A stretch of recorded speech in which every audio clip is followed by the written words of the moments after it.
मित्रांनो, का कोणास ठाऊक, पण काही लोक फक्त एक वाक्य बोलतात आणि समोर सगळं जग शांत होऊन त्यांचं ऐकायला लागते. आणि काही लोक दिवसातून 100 वेळा बडबड करतात पण कोणीही त्यांचे ऐकत नाही.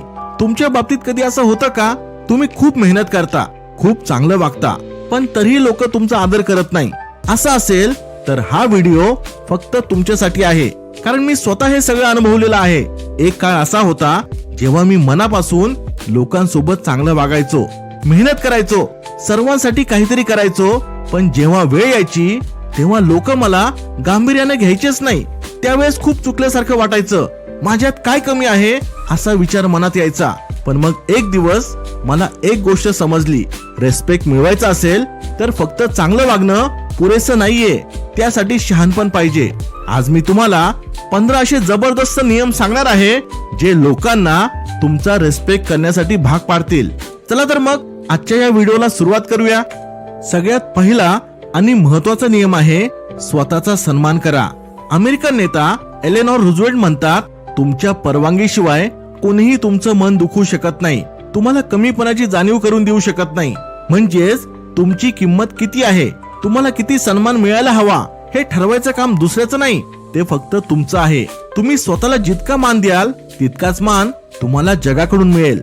समोर कोणी असो, एखादा भिकारी असो किंवा जगातला सगळ्यात श्रीमंत माणूस, तुम्ही स्वतःला कधीच कमी समजू नका. कल्पना करा, जर समोर तुमच्यासारखाच एक माणूस उभा असेल तर तुम्ही त्याच्याशी कसे वागाल? सन्मानानेच वागाल ना. मग स्वतःशी सुद्धा तसेच वागा, कारण स्वतःचा आदर करणं हीच पहिली पायरी आहे इतरांकडून आदर मिळवण्याची. दुसरा नियम आहे घेण्याआधी द्यायला शिका. आदर हा आरशासारखा असतो, तुम्ही जितका दुसऱ्यांना दाखवाल तेवढे जास्त प्रतिबिंब तुमच्यावर पडेल. आदर मिळत नसतो, कमावा लागतो. आणि काही कमवायचं असेल तर आधी काहीतरी द्यावं लागतं. आणि लोकांना सगळ्यात जास्त काय हवं असतं? रेस्पेक्टच ना. जसा तुम्हाला रेस्पेक्ट हवा आहे तसा समोरच्यालाही हवा असतो. म्हणून जर समोरचा व्यक्ती तुमच्याशी चांगल्या पद्धतीने बोलत असेल तर उगाच तडक फडक वागू नका, त्याच्याशी सुद्धा आदराने वागा. आणि जर कुणी तुम्हाला रेस्पेक्ट देत नसेल तर त्याच्याशी वाद घालू नका, पण त्याला तीव्र शब्दात सांगा की त्याच्या अशा वागण्याला तुम्ही अजिबात महत्व देत नाही. एक ट्रिक सांगतो, अशा लोकांना सरळ बोलून टाका, मी तुला आणि तुझ्या बोलण्याला अजिबात गांभीर्याने घेत नाही. मला वाटतं तू अजून विचाराने पक्का झालेला नाहीस, पण सगळ्यात आधी तुम्ही स्वतःहून प्रत्येकाला रिस्पेक्ट द्या, मग तो लहान असो किंवा मोठा. तिसरा नियम आहे घाईघाईमध्ये प्रतिक्रिया देऊ नका. तुम्ही कधी असा माणूस पाहिला आहे का जो घाईघाईत निर्णय घेतो, जो काही विचार न करता बोलतो, त्याच्या तोंडात येईल तसं बोलतो? तुम्ही अशा माणसाचा आदर करता का ज्याला हेही समजत नाही की कधी काय बोलावं, कसं बोलावं, ज्याची विचार करण्याची क्षमता अगदी मर्यादित आहे? नाही ना. तर मग तुम्ही देखील असं वागू नका. आयुष्यात अनेक चढ उतार येतात, कधी चांगले तर कधी वाईट अनुभव येतात. परिस्थिती कशी असो, तुमच्या मनाची स्थिरता राखणं खूप महत्वाचं आहे. माझा एक मित्र आहे, खूप शांत आणि समजूतदार. काही विचारलं तरी लगेच उत्तर देत नाही. तो म्हणतो, मला थोडा वेळ दे, विचार करतो आणि मग सांगतो. आणि खरंच जेव्हा त्याचं उत्तर येतं ते स्पष्ट, परिपक्व आणि मुद्देसूद असतं. त्यामुळे मला त्याचा नेहमीच खूप आदर वाटतो. म्हणून असे व्यक्तिमत्व बना जो नेहमी विचार करून बोलतो, वेळ घेऊन निर्णय घेतो. घाईघाईमध्ये दिलेले उत्तर लोक विसरून जातात, पण विचारपूर्वक दिलेला सल्ला कायम लक्षात राहतो. चौथा नियम आहे कोणी अपमान केल्यावर डोळ्यात बघा. तुम्ही कितीही सज्जन, यशस्वी किंवा आदरणीय असलात तरी काही लोक तुमच्यावर टीका करतील, गैरसमज पसरवतील आणि काही वेळा उघडपणे अपमान करतील. समाजात सर्वांना तुम्ही आवडालच हे शक्य नाही. काही लोकांना तुमचं यश, तुमचा आत्मविश्वास, तुमची शांती बघवत नाही. आणि त्यातले काही जण केवळ स्वतःला मोठं वाटावं म्हणून दुसऱ्यांना लहान करण्याचा प्रयत्न करत राहतात.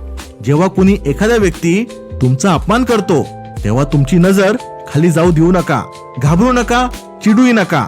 उलट त्या व्यक्तीकडे धैर्याने, स्वाभिमानाने आणि शांतपणे डोळ्यात बघा. असे केल्याने तुम्ही समोरच्याला एक संदेश पाठवत असता, मी कमजोर नाहीये, मी तुझ्या अपमानाने खचणार नाही. यामुळे तो अस्वस्थ होईल, त्याला स्वतःच्या वागणुकीचं भान येईल आणि शेवटी तो स्वतःच गप्प बसेल. उदाहरणार्थ, समजा तुमचा बॉस तुम्हाला सगळ्यांसमोर अपमानित करतो, आवाज चढवतो. अशा वेळी शांतपणे त्याच्याकडे बघा. भीती किंवा अहंकार दाखवायचा नाही, फक्त आपला आत्मसन्मान दाखवायचा. तुमचे डोळे सांगतील जरी मी चुकलो असेल पण मी एवढा मोठा गुन्हा केला नाहीये. 5वा नियम आहे मागणी आणि पुरवठ्याचा नियम, law of demand and supply. आदर हा केवळ तुमचं वय, तुमचा चांगुलपणा किंवा स्वभावावर आधारित नसतो. तो तुमचं स्थान म्हणजे तुमची पोझिशन, तुमचे मूल्य आणि समाजासाठी तुम्ही काय करता यावर आधारित असतो.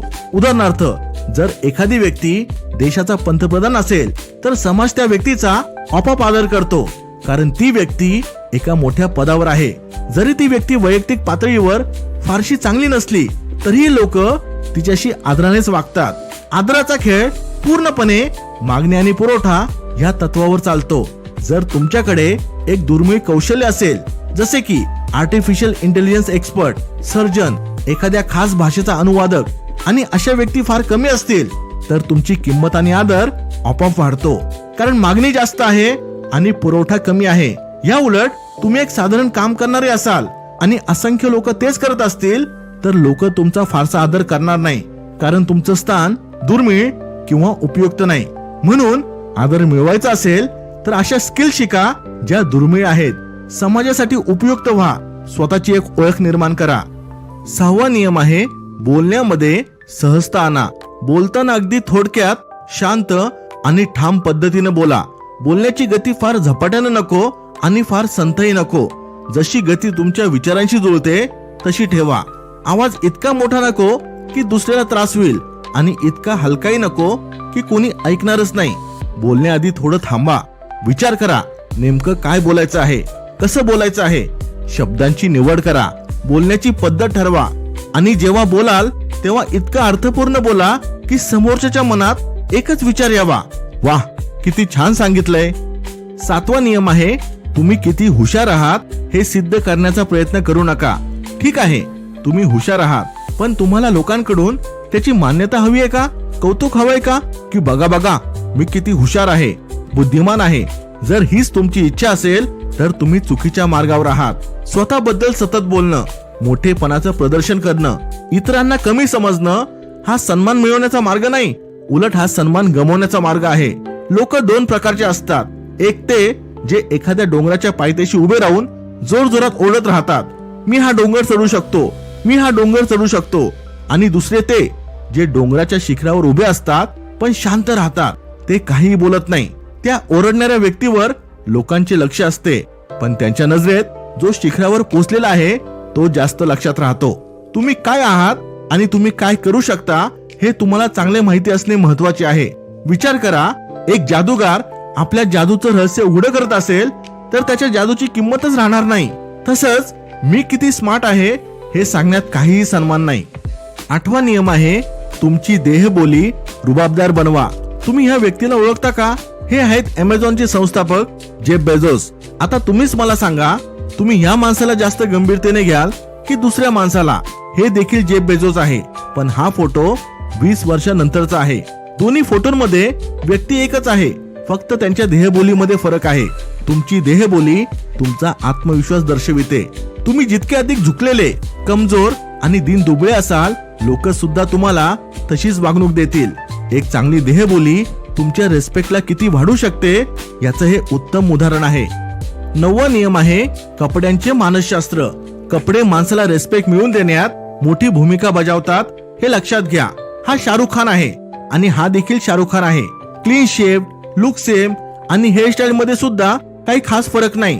फरक काय आहे? कपडे. एका बाजूला ढिला बेजार शर्ट आहे आणि दुसऱ्या बाजूला एक प्रॉपर सूट आहे.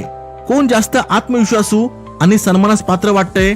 सूट ही अशी गोष्ट आहे की ती घातल्यावर तुमचं व्यक्तिमत्व अधिक प्रभावी आणि सन्माननीय वाटू लागतं. पण रोजचं आयुष्य सूट घालून चालत नाही, हे तितकंच खरं आहे. आता हा फोटो पहा, हा देखील शाहरुख खानच आहे, ज्याने फक्त एक फिट शर्ट घातलाय जो त्याच्या स्किन टोनला छान कॉम्प्लिमेंट करतोय. सूट नसतानाही तो व्यवस्थित, आत्मविश्वासपूर्ण आणि सन्मानास पात्र दिसतो. तुमचं बाह्य रूप, कपड्यांची निवड, रंग, स्वच्छता, फिटिंग आणि शैली हे सगळं तुमचं अंतर्मन, तुमचा आत्मसन्मान आणि लोकांशी असलेलं तुमचं नातं दर्शवितं. तुम्ही स्वतःबद्दल काय विचार करता हे तुमच्या कपड्यातून दिसतं. फाटके, मळलेले, बेढप कपडे वापरणारा माणूस चांगला जरी असला तरी लोक न कळत त्याचा कमी रिस्पेक्ट करतात. शर्ट 5,000 रुपयांचा असो किंवा 500 रुपयांचा, जर तो तुमच्यावर नीट बसत असेल आणि तुमचं व्यक्तिमत्व खुलवत असेल तर लोक तुम्हाला नक्कीच आदराने पाहतील. 10वा नियम आहे स्वतःवर हसायला शिका. स्वतःवर हसायला शिका. आयुष्यात थोडी सहजता घेऊन या. प्रत्येक गोष्ट फारच गंभीरपणे घेऊ नका. जो व्यक्ती नेहमीच गंभीर असतो, कधीही जोक करत नाही आणि प्रत्येक लहान गोष्टींवरून नाखुश होतो, लोक त्याची इज्जत करत नाही.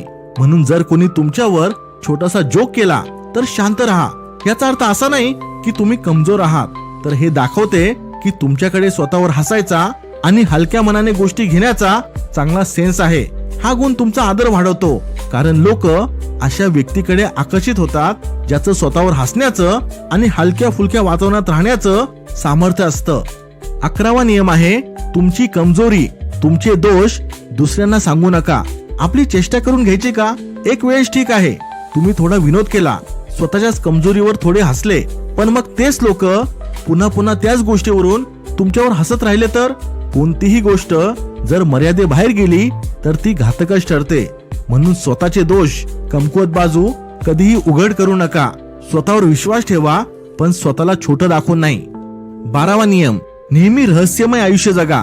कधीही तुमची कमजोरी किंवा ताकद इतरांशी शेअर करू नका. कोणालाही हे माहिती होऊ देऊ नका की तुम्ही काल काय करत होता, आता काय करत आहात आणि उद्या काय करणार आहात. सगळ्यांसमोर स्वतःचे पुस्तक उघडे करून बसू नका. तुमच्याविषयी जितकं कमी लोकांना कळेल तितकं ते तुमच्याविषयी जाणून घेण्यासाठी उत्सुक राहतील आणि त्याच उत्सुकतेतून तुमचं एक वेगळंच महत्व निर्माण होईल. 13वा नियम आहे कोणाचीही निंदा करू नका. एक अत्यंत वाईट आणि आपल्या प्रतिष्ठेला एकदम धक्का देणारी गोष्ट आहे ती म्हणजे एखाद्याच्या मागे त्याची निंदा करणे.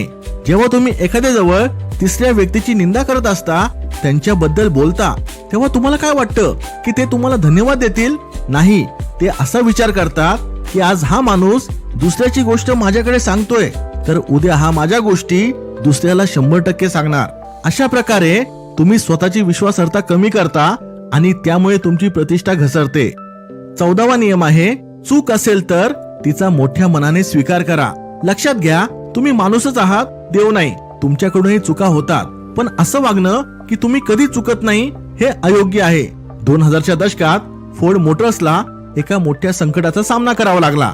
त्यांनी एक नवीन मॉडेल लॉन्च केलं होतं जे पूर्णपणे यशस्वी झाले नाही. त्या गाड्यांमध्ये अनेक तांत्रिक समस्या होत्या, त्यामुळे ग्राहक खूप नाराज झाले. पण फोर्डने त्या चुका स्वीकारल्या. त्यांनी सार्वजनिकरित्या मान्य केलं की त्यांना काही गोष्टी सुधाराव्या लागतील. त्यांनी चुका लपवण्याचा प्रयत्न केला नाही, त्यांनी सुधारणा केल्या, ग्राहकांच्या समस्या ऐकल्या आणि त्यावर उपाय सुचवले. आणि याचा परिणाम काय झाला? फोर्डने आपल्या प्रतिष्ठेला परत उंचावलं आणि आजही ते एक आदर्श ब्रँड म्हणून ओळखले जातात. त्यांनी त्यांच्या चुकांना कबूल केलं आणि त्यातून एक नवीन आणि मजबूत ब्रँड तयार झाला. त्यामुळे ही गोष्ट लक्षात ठेवा, जेव्हा तुम्ही चुकता तेव्हा आपल्या चुका स्वीकार करा. लोक तुम्हाला आपसुकच आदर देतील, तुम्हाला प्रामाणिक समजतील. 15वा नियम आहे नम्र बना, पण चांगलेपणाचा आव आणू नका. शेवटी एक गोष्ट लक्षात ठेवा, नेहमी नम्र राहा, पण चांगले बनण्याचा आव आणू नका. विनम्र माणूस दुसरे उद्या लोकांना तुमची खोटी ऍक्टिंग कळतेच कळते. कधी कधी तर जास्त चांगलं वागणं सुद्धा तुमच्या अंगलट येतं. लोक तुमचं भलं मानणं सोडून तुमचाच गैरफायदा घेऊ लागतात. मित्रांनो, हे होते ते 15 जबरदस्त नियम जे तुम्हाला हरवलेला रिस्पेक्ट मिळवून देतील. व्हिडिओ आवडला असेल तर लाईक करून माझा उत्साह वाढवा. Thanks for watching. Stay blessed.